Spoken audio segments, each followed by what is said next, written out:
자, 이번 주 너무 춥습니다. 출근할 때마다 차 계기판에 영하 14도, 영하 13도 뭐 이렇게 찍혀 있었던 것 같아요. 바야흐로 노스페이스의 계절이 온 것 같습니다. 국내에서는 노스페이스의 인기가 굉장히 하늘을 찌르고 있는데 저는 사실 요 몇 년째 노스페이스의 국내는 잘 들여다보지 않고 있는 것 같아요. 지난번에도 한번 말씀드린 적이 있는데 국내 노스페이스의 제품들의 타겟 에이지가 너무 낮아져 버려 가지고 제품들이 너무 이제 어리고 영한 느낌이 많이 납니다. 이게 제 주관적인 느낌이냐? 사실 아니죠. 왜냐하면 공식 홈페이지만 딱 들어가 봐도요. 첫 화면 자체가 차은우, 손나은, 전소미 뭐 이런 식으로 아이돌 스타들이 쫙 나오고 화면을 꽉 채우고 있어요. 그리고 심지어 화이트라벨 같은 경우는 스우파에서 보여질 법한 그런 10대, 20대 타겟팅이 되어 있는 그들이 좋아할 만한, 그들이 열광할 만한 댄서들을 활용한 마케팅을 막 하고 있는 모습이 보여집니다. 그렇다면 디자인은 어떻냐? 디자인 역시도 너무 영하고 어리다는 느낌을 상당히 많이 받습니다. 특히 제가 어디서 그런 걸 느끼냐면 1992 눕시에 쓰여지는 그 라벨 패치 있잖아요. 옆에 이렇게 팔에 붙어 있는 그것들을 너무 남용하는 느낌이 많이 나요. 그러니까 로고가 가슴 쪽에도 있고 등 쪽에도 있는 그런 형태의 아우터들이 많을 텐데 이렇게 앞뒤로 있는 것들로도 충분할 것 같은데 그것들에 더해져서 팔에도 붙인단 말이죠. 그래서 옆에도 로고가 있고 앞에도 있고 뒤에도 있고 이렇게 브랜드 로고가 너무 남용되는 그런 느낌? 그런 느낌들이 많이 들고 그리고 얘네들의 슬로건 있잖아요. 노스페이스의 슬로건인 Never Stop Exploring이라고 하는 이 슬로건이 있는데 이 슬로건 역시도 너무 겉으로 자수로 써버린다든지 그렇게 해서 뭔가 브랜드의 아이덴티티를 겉으로 너무 많이 보여주려고 하다 보니까 성인이 입기에 조금 애매한 디자인들이 자꾸 나오지 않나 이런 생각들이 듭니다. 그래서 1996 눕시 있잖아요. 지금은 에코 눕시라고 해서 나오는 그 제품. 그 눕시 자켓과 그 눕시 베스트 이것들을 제외하면 딱히 한국의 노스페이스를 현재는 요 몇 년째 보고 있지는 않습니다. 아마 저뿐만이 아니라 많은 분들이 한국 노스페이스에 대해 이런 감정을 느끼실 것 같습니다. 그래서 눈을 돌리죠. 어디로? 해외판으로요. 올해 저는 일본판으로 구매를 하게 됐습니다. 1, 2년 전부터 시작해서 힘 다운으로 일본 노스페이스의 바람이 한국 쪽에 조금씩 불었죠. 일본의 노스페이스는 어떨까요? 홈페이지만 봐도 벌써 전개하고자 하는 방향이 한국과는 다르다는 게 느껴집니다. 연예인 마케팅 같은 것도 전혀 보이지 않고 제품이랑 기술 위주로만 이렇게 보여져요. 그리고 다소 높은 연령대 사람들도 즐길 수 있는 디자인이 많죠. 단촐하고 브랜드 로고가 한국에 비해서는 다소 덜 보여지는 그런 느낌들도 좀 많고요. 매출 규모의 비대나 막 트렌드를 선도하는 그런 느낌보다는 그냥 브랜드가 롱런하는 방향으로 이렇게 끌고 가고 있다는 그런 느낌이 듭니다. 아무튼 일본 노스페이스와 한국 노스페이스의 어떤 브랜드가 가고자 하는 방향점이 조금 다르다고 느껴져요. 뭐 일본이 더 좋다, 한국이 더 좋다 이런 건 사실 없습니다. 그냥 젊은 세대들이 볼 때는 어떻게 보면 국내가 더 좋을 수도 있겠죠. 왜냐하면 현 시대를 선도하는 아티스트들과 함께 트렌디한 브랜드의 느낌을 막 가져다 주니까요. 하지만 제 나이대나 뭐 제 나이대로 조금씩 위아래로는 현재의 그 영한 노스페이스를 접근하기 조금 부담스러울 수도 있죠. 그래서 뭐 일본이 더 좋다, 한국이 더 좋다 이런 건 아니고 그냥 서로 약간의 다른 방향으로 가고 있는 것 같다. 이런 느낌이 듭니다. 뭐 한국이 훨씬 더 좋은 것들도 있습니다. 대표적인 것들로는 구매할 때 리페어 시트를 같이 주죠. 이렇게 구멍이나 뭐 데미지가 생겼을 때 거기를 메꿀 수 있는 어떤 그런 원단 패치를 주죠. 그리고 또 하나는 구매를 하면 그 각종 택이 굉장히 화려하게 달려 있어요. 뭐 고어텍스의 기능성이 설명되어 있는 택이라든지 아니면 노스페이스 특유의 어떤 기술을 설명해 놓은 그런 어떤 택이라든지 이렇게 해서 뭔가 상품성이 훨씬 더 돋보이게 하는 그런 것들은 확실히 한국의 노스페이스가 더 좋다고 생각을 합니다. 지금 일본에서 구매한 이 제품은요. 보시면 뭐 택이 너무 허접해요. 그냥 정말 딱 요것밖에 없습니다. 그리고 뭐 테크니컬이 설명되어 있는 것도 별로 아니고요. 그냥 굉장히 간단하게만 되어 있어요. 뭐 그렇게 비싼 자켓이라는 느낌은 사실 좀 덜 들죠. 제가 이번에 구매를 하게 돼서 리뷰를 할 발트로 자켓인데요. 사실 일본 노스는 1, 2년 전부터 힘다운이라는 게 국내에서 뜨면서 힘다운이 어떤 일본의 대표 상품인 것처럼 이렇게 되고 있지만, 현지에서 구매 제한을 두고 1인당 1개씩밖에 살 수 없는 제품은 이 발트로 라이트 자켓 뿐입니다. 힘 자켓이 인기가 없다는 게 아니라 그만큼 발트로 자켓이 일본 현지에서 인기가 굉장히 많다고 보여져요. 결론적으로 일본 노스페이스 모델 중에 한국 내에서 인기가 가장 높은 것은 힘다운, 일본 내 현지에서 인기가 많은 거는 발트로 라이트 자켓. 대충 이 정도로 정리해 볼 수 있을 것 같습니다.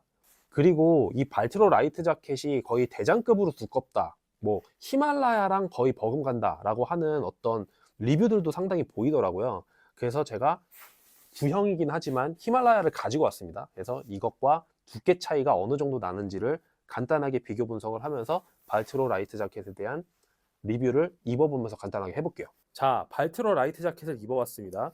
특징은 얘네 메인 컬러와 그 다음에 이제 블랙 컬러가 이렇게 블러킹 되어서 두 개가 믹스되어 있는 형태로 이렇게 되어 있고요. 제가 입고 있는 컬러는 켈프 탄이라고 해서 탄 컬러인데요.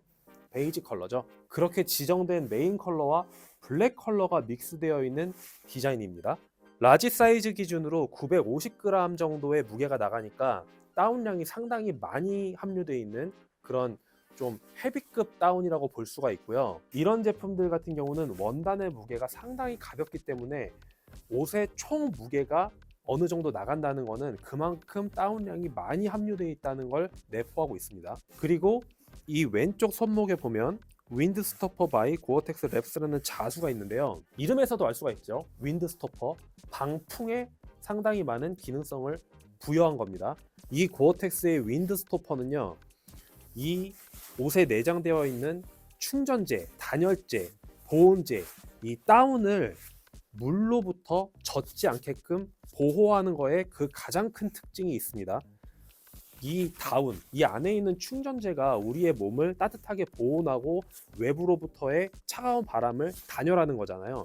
근데 이게 눈바람, 비바람에 의해서 이 다운들이, 이 내부에 있는 충전재들이 젖게 되면 이 다운의 보온 성능이 굉장히 저하가 되겠죠. 그래서 이 윈드 스토퍼 원단은 이 안에 충전되어 있는 다운을 젖지 않게 하고 건조한 상태로 유지시키는 그런 것에 가장 초점이 맞춰져 있는 원단입니다. 그래서 방수와 방풍, 이 두 가지 기능을 최적화시켜 놓은 그런 기술 집약적인 원단이라고 볼 수 있습니다. 뭐 핏이나 디자인은 이렇고요. 뭐 굉장히 편안하고 가벼운 그런 형태를 가지고 있습니다. YKK 2way 지퍼가 사용되어 있는 건 기본이고요. 다 잠갔을 때 턱 부분에 닿는 곳은 차갑지 말라고 이렇게 기모가 되어 있는 트리코트 원단을 사용한 것을 또 볼 수가 있고요. 그리고 비바람에 노출됐을 때 소지품이 젖으면 안 되니까 대부분의 지퍼들은 다 방수 지퍼가 쓰여졌습니다. 뭐 이런 기능적인 부분들은 말할 것도 없이 다 갖춰져 있고요. 우리에게 제일 중요한 거는 그냥 예쁜 디자인과 따뜻한 보온성, 그리고 얼마나 가볍느냐, 뭐 이런 것들이겠죠. 지금 입고 있는데도 굉장히 따뜻하고 만족스럽고, 그리고 주의하실 점이 하나 있는데, 사이즈를 평소에 입으시는 것보다 한 치수 위로 가시는 게 좋을 것 같습니다. 일본 브랜드들은 대체적으로 한 사이즈가 우리나라에 비해서 좀 작게 느껴지는 경향들이 있거든요. 내가 평소에 100 사이즈, 라지 사이즈를 입는 사람이다 라고 하면 일본 브랜드는 X라지를 사야 크게 문제가 없을 수도 있습니다. 제품에 따라 이것도 다르고 디자인에 따라 조금씩 다른데요. 노스페이스 같은 경우는 제가 입어보면 한국에서 100 사이즈를 입으시는 분은 X라지를 사셔도 큰 문제가 없을 것 같아요. 단점은 역시 비싼 가격이죠. 제가 느낄 때 또 하나의 단점은 로고가 너무 아몰 쪽으로 붙어 있는 게 아닌가, 조금 더 몸쪽 안쪽으로 들어왔어도 괜찮지 않았을까, 이런 생각을 조금 합니다. 사실 이렇게 풀러 입었을 때 이쪽 앞쪽 플라켓이 이쪽으로 처지면서 로고가 안 보이는 현상 때문에 이쪽으로 좀 뺐나? 이런 생각이 들긴 하는데, 사실 이렇게 보시면 너무 이쪽으로 좀 붙어 있는 것 같은 느낌을 제가 살짝 받아요. 뭐 그 정도? 그거 외에는 딱히 단점 없는 것 같습니다. 굉장히 만족스럽고요. 좀 이런 우리 연령대들이 입기에도 굉장히 괜찮은 디자인. 자, 히말라야를 입어봤습니다. 요즘 나오는 히말라야는 아니고요. 굉장히 옛날 제품이고, 영원 아웃도어가 골드윙 코리아의 사명을 갖고 있던 시절, 그 시절에 그냥 미판 수입 오리지널 히말라야라고 보시면 됩니다. 우선 입었을 때 무게 자체도 이 발토로하고는 확연하게 차이 날 정도로 묵직하고 무겁고요. 물론 이 제품 굉장히 가벼운 제품입니다. 이거에 비해서 그렇단 얘기예요. 라지 사이즈를 기준으로 일본 공식 홈페이지를 보면은 발토로는 950g, 히말라야 같은 경우는 1280g입니다. 그래서 어떻게 보면 총 무게가 라지 사이즈를 기준으로 30% 이상이 차이가 나요. 그래서 제가 이렇게 입어보고 느끼는 거는 이 두 개는 전혀 같은 급이 아니다.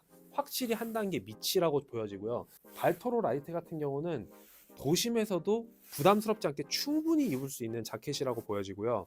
이 히말라야 같은 경우는 사실 도시에서 입고 다니기는 좀 오바이지 않나 싶을 정도의 빵빵함. 너무 크고 너무 두껍고. 그래서 뭐 바깥을 다니고 특히 뭐 배달 일을 하시거나 이렇게 야외에서 일을 하시는 분들에게는 굉장히 좋을 수 있는데, 실내를 자주 왔다 갔다 해야 되고 사무실에 주로 있고, 그 다음에 학생들 같은 경우도 교실에 주로 있어야 되고 강의실에 주로 있어야 되고, 이런 어떤 라이프 스타일을 갖고 있는 분들에게는 그닥 어울리는 파카는 아니지 않나, 이런 생각을 할 때가 있습니다. 실제로 이거 1년에 뭐 한두 번 입을까 말까 해요. 저는 아무리 이번에 막 영하 14도가 계속 됐어도 이런 정도로 충분히 괜찮습니다. 이 정도까지 안 하셔도 굳이 도심에서 사신다면 저는 그렇게 생각이 드네요. 어쨌든 뭐 이 제품은 제가 2016년에 산 걸로 기억을 하는데요. 2016년부터 지금까지 계속 가지고 있으면서 뭐 산에 가거나 굉장히 추운 데를 갈 때는 유용하게 사용하긴 하지만, 제가 그냥 일반적인 제 그냥 데일리 루틴을 할 때는 별로 그렇게 입는 일이 없습니다. 그래서 히말라야보다는 이쪽이 훨씬 더 활용성 면에서 좋을 것 같아요. 자, 이렇게 간단하게 발트로 라이트 자켓에 대한 리뷰를 해봤습니다. 이번 주가 정말 춥네요. 뭐 영하 14도는 항상 최저 기온으로 됐었고, 뭐 한낮 최고 기온도 영하 뭐 7, 8도 뭐 이럴 정도의 온도가 계속되다 보니까 이렇게 따뜻한 어떤 점퍼들이 자꾸 생각나는 그런 한 주였던 것 같은데요. 요즘 엔화가 상당히 저렴하기 때문에 뭐 유럽이나 미국 등지의 직구 제품들도 당연히 좋지만, 일본 제품을 구매하려고 하셨던 분들이 계시다면 지금처럼 엔화가 이렇게 저렴할 때 사두면 가장 좋지 않을까, 이런 생각이 들고요. 이 제품을 구매해서 보내주신 조조의 이혜원 씨 너무 감사하고요. 그리고 이 제품을 사주신 데니얼 씨 너무 감사합니다. 잘 입을게요. 자, 이걸 찍고 있는 지금 12월 24일입니다. 크리스마스 이브네요. 보시는 분들 메리 크리스마스, 그리고 추위에 유의하시고 건강 항상 유의하시고, 저는 다음번에 다른 영상으로 다시 찾아오겠습니다.